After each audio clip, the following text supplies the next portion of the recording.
ग्री के इस यूनिट में ये सर्किट बिल्कुल नया लगाया है। ये देखें बिल्कुल फ्रेश जो है वो पीसीबी लेके आए हैं, लेकिन ये अभी मसला कर रहा है, यानी कि यूनिट मसला कर रहा है। देखें अभी इसकी जो एलईडी जो है वो ब्लिंक कर रही है यहाँ पर D105, तो ये यहाँ पे ब्लिंक कर रही है। अब मैं इसको दोबारा इलेक्ट्रिक देता हूँ। अब ये इसका डिस्प्ले देखें ऑफ पोजीशन पे है, तो मैं इसको ऑन कर लेता हूँ। तो ये 17 डिग्री टेम्परेचर पे काम करना शुरू कर दिया है। ये देखें इसका जो फ़ैन है वो स्टार्ट हो गया है। इसके साथ साथ अभी तक कंप्रेसर जो है वो झटका लिया, स्टार्ट हुआ और ये बंद हो गया। देखिए इसका फ़ैन जो है वो काफ़ी तेज़ चल रहा है, जबकि कंप्रेसर जो है वो झटका मार रहा है। अभी इसने झटका मार के तो ये बंद हो चुका है, लेकिन अभी तक दोबारा स्टार्टअप नहीं लिया इसने। जबकि इसका आउटडोर फ़ैन जो है वो फुल मोशन के साथ जो है वो चल रहा है जी, वो भी बंद हो गया है। अब हम इसको छोड़ देंगे थोड़ी देर के लिए, क्योंकि इसने एक झटका मारा है और कंप्रेसर जो है वो बंद हो गया है, स्टार्टअप नहीं दे सका।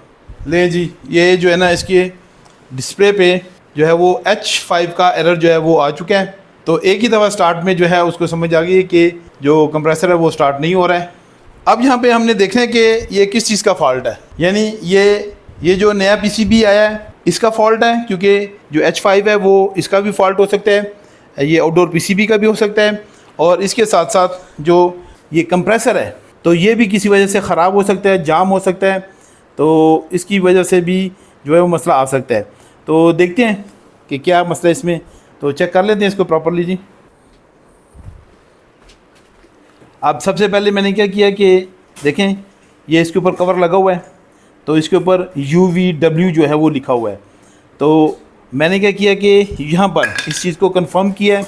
देखें अब मुझे कैसे पता चलेगा कौन सी वायर जो है वो U है, V है, W है, तो उसके लिए मैंने यहाँ पर PCB को फॉलो किया है। ये देखें जी, यहाँ पे लिखा हुआ है जो रेड है वो W है, जो येलो V है, और जो ब्लू है वो U है।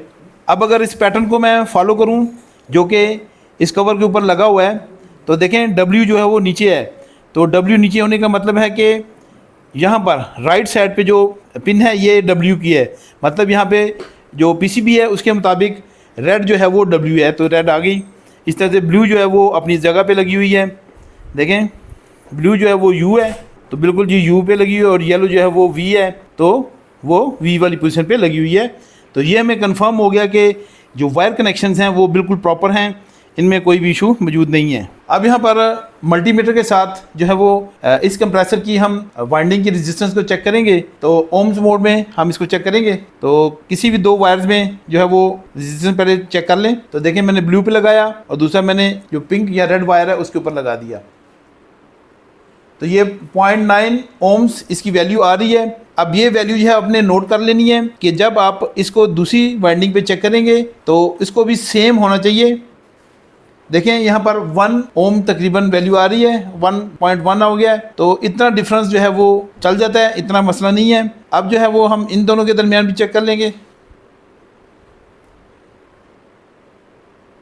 तो ये तकरीबन ठीक है जी, इसकी वाइंडिंग की रेजिस्टेंस बिल्कुल ओके है, इसमें कोई भी इशू नहीं है। अब जो है वो हमने क्या करना है कि इसको यहीं पे रखना है, और ये देखें जो कंप्रेसर है उसके साथ कॉपर लगा हुआ है, तो ये डिस्चार्ज पाइप है, तो इसके साथ मैं इसको चेक करूंगा। तो इसको किसी किस्म की कोई रेजिस्टेंस जो है वो शो नहीं करनी चाहिए। देखें ये शो नहीं हो रही है। अब मैं क्या करूंगा, चेंज करूंगा, इसको नहीं हो रही। वैसे तो ये सब ज्वाइंट होती है, एक के ऊपर आएगी तो सब पे आनी चाहिए, लेकिन ये नहीं हो रही। इसका मतलब है कि इसकी जो वाइंडिंग है वो बिल्कुल ओके है, इसमें कोई भी इशू नहीं है, लेकिन कंप्रेसर है वो झटका मार के बंद हो रहा है। तो अब इसकी दो वजूहात हो सकती हैं जो बाकी रहती हैं। तो उसमें क्या होगा कि अगर ये कंप्रेसर अंदर से जाम हो गया है, तो जैसे इसने झटका मारा और बंद हो गया, तो हो सकता है कि इसका कंप्रेसर अंदर से जाम हो, तो उस वजह से हो रहा है। और दूसरी वजह हो सकती है कि ये पीसीबी जो है वो प्रॉपर स्टार्ट नहीं दे पा रहा है। तो ये पीसीबी अगर फॉल्टी है तो फिर भी इसमें इशू आ सकता है। अब यहाँ पे मैंने एनालाइज़र लगाया है, और एनालाइज़र से चेक करते हैं कि जो पीसीबी है वो ठीक वोल्टेज दे रहा है कि नहीं दे रहा। तो इलेक्ट्रिक को मैं ऑन कर देता हूँ। इसका फ़ैन जो है वो स्टार्ट हो गया है। बड़े गौर से देखेंगे इसको, एनालाइज़र पे जो है वो नज़र रखेंगे। देखें तमाम IGBT ऑन हुए और बंद हो गया,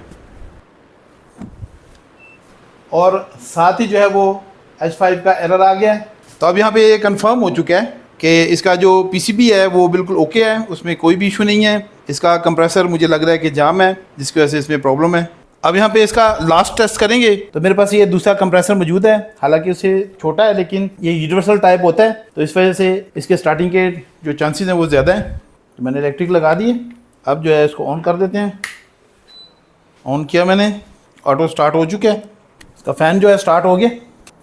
फ़ैन स्टार्ट होने के कुछ सेकंड बाद जो है वो कंप्रेसर को स्टार्ट करने की कोशिश करता है। दे जी, कंप्रेसर को झटके लगे और ये कंप्रेसर जो स्टार्ट हो गया। बिल्कुल जी प्रॉपर स्टार्ट हुआ है। देखें सेक्शन कर रहा है, देखें। और डिस्चार्ज जो है डिस्चार्ज कर रहा है जी, बिल्कुल जी, बिल्कुल प्रॉपर है। मज़ीद वीडियोस देखने के लिए इन दोनों में से किसी एक वीडियो पे क्लिक करें।